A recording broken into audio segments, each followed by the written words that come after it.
네,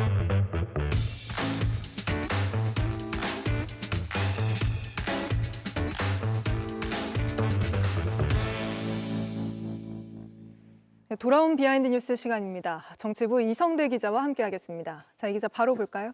네, 첫 번째 이슈 바로 보겠습니다. 제 점수는요. 자, 이재명 후보가 어제 민주당 공식 후보로 선출된 직후에 보수 진영으로 외연을 확장하고 있다. 이런 분석들이 지금 많이 나오고 있는데 자, 그러자 대표적인 보수 논객이죠. 조갑재 대표와 정규재 전 주필이 모두가 다 일제히 긍정평가를 하고 있습니다. 마침 네. 이 두 사람 약 일주일 전에 이재명 후보를 만나서 여러 가지 의견을 나눈 사람들인데 자, 먼저 정규재 전 주필은 자신의 페이스북에 어제 수락연설에 되게 많은 것들이 없었다라고 얘기를 했습니다. 무엇이 없었느냐? 타도라는 말이 없었다. 윤석열이라는 단어가 없었다. 증오나 적개심이 없었고 국힘당이라는 단어가 없었다. 이렇게 평가를 했습니다. 국민의힘이나 보수 진영에서는 이재명 후보의 정치 보복 이런 걸 또 거론을 하고 있는데 그럴 가능성이 없다는 것에 또 힘을 실어준 이야기군요. 네, 그런 분석이 나오고 있고요. 또한 그 다른 사람인 조갑재 대표는 오늘 이승만 전 대통령 묘역을 참배한 것이 눈에 띈다며 긍정평가를 내놨습니다. 네. 그래서 제가 직접 통화를 좀 해봤더니 지난 일주일 전에 이제 만나서 자, 이념 논쟁은 비생산적이다. 이런 의견에 의견 일치를 봤다면서 이렇게 얘기를 했습니다. 자, 좌파 진영은 그동안 건국이라는 말 안 쓰고 이승만 전 대통령도 인정하지 않았다. 바로 그 앞장에 서 있던 이재명 후보가 오늘 이승만 전 대통령 묘역을 참배한 건 의미가 있다. 이렇게 이야기를 했습니다. 네, 긍정적으로 평가를 한 거군요. 근데 민주당 안팎에서는 또 이런 행보를 두고 여러 의견이 나올 수도 있겠군요. 그렇습니다. 일단은 대선 승리를 위해서 보수 진영으로의 외연 확장이 필요하다 이런 의견들이 많이 있긴 합니다. 네. 다만 그럼에도 불구하고 이재명 팬카페 등에서도 자, 이런 보수 논객들의 어떤 그 긍정적인 우호적인 발언이나 의견들을 무비판적으로 수용하는 것은 경계해야 된다 이런 목소리도 분명히 존재하는데 전통적인 지지층들을 의식해서인지 이재명 후보도 오늘 그 앞으로 이번 참배가 갈등의 봉합이 돼야 된다 이렇게 얘기를 했습니다. 직접 들어보시죠. 묘역 참배가 새로운 갈등의 도화선이 안 되길 바랍니다. 역사적 인물들에 대한 평가는 역사가들과 우리 시민사회 안에서 일상적으로 하면 됩니다. 정치 영역에까지 갈등의 소재가 된다면 그 또한 슬프고 안타까운 일 아니겠습니까? 어쨌든 첫 공개 행보가 여러 진영에서 화제가 된 셈은 맞네요.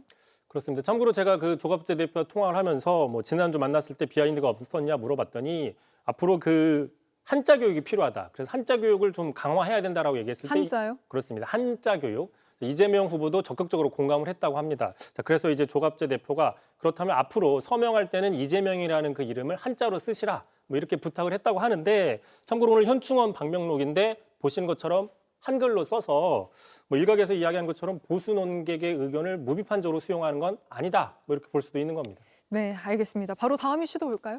자, 두 번째 이슈 바로 보겠습니다. 자, 점심은 보리밥. 자, 지금 파면돼서 자택에 있는 윤석열 전 대통령 최근 경기도 성남 판교의 한 보리밥 정식집에서 모습이 보여서 화제가 되고 있습니다. 네. 자, 오마이뉴스 보도인데요. 자, 경기도 성남의 한 보리밥 정식집에서 경호원으로 추정되는 인력들과 점심 식사하는 사진이 공개가 됐습니다. 사전에 연락은 없었다고 식당 측에서는 얘기를 하고요. 이 보도에 따르면 이 식당 관계자는 혹시 술을 드시냐라고 물었는데 낮에는 술을 먹지 않는다라고 답변했다. 이렇게 또 전했습니다. 네. 참고로 이런 그 근황이 공개되면서 3년 전이죠. 윤 전 대통령이 당시 흰남노 태풍 피해 지역을 방문했던 모습이 다시 화제가 되고 있습니다. 일단 그 장면 먼저 보시죠. 보리밥집이구나. 아이고 어르신. 오셨습니까? 우리 좀 살리도 있어요. 네. 우리 좀 살리도 있어요. 네네. 지금 아무것도 없이 다 떨어보냐고 아무것도 다 떨어보냐고 이래가 있습니다. 이거 건지.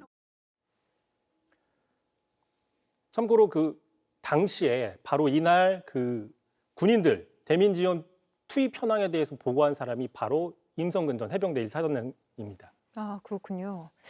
네, 이게 자택 인근에서 목격된 적은 있는데 서울에서 벗어난 곳에서 목격된 건 이번이 처음 아닙니까? 그렇습니다. 말씀하신 것처럼 자택에 복귀한 후 약 이틀 후죠. 지하 상가에서 이렇게 걸어니는 모습이 포착이 됐었고요. 네. 그로부터 일주일 뒤에는 대리인단이었던 김계리 변호사가 윤 전 대통령과 그 자택 인근에서 만나 식사를 했다면서 자신의 SNS에 저렇게 윤버지라고 해서 사진을 올린 적이 있었는데, 참고로 오늘 또 화제가 되는 이유는 요 근래 지금 정치권에서는 윤 전 대통령이 앞으로 경기도 같은 쪽으로 사저를 구입해서 네. 나갈 수 있다, 이런 의견들이 많이 나오는 가운데 마침 경기도에서 목격이 됐기 때문에 관심이 커지고 있다, 이렇게 볼 수 있는 겁니다. 알겠습니다. 오늘은 여기까지 듣죠. 이성대 기자였습니다.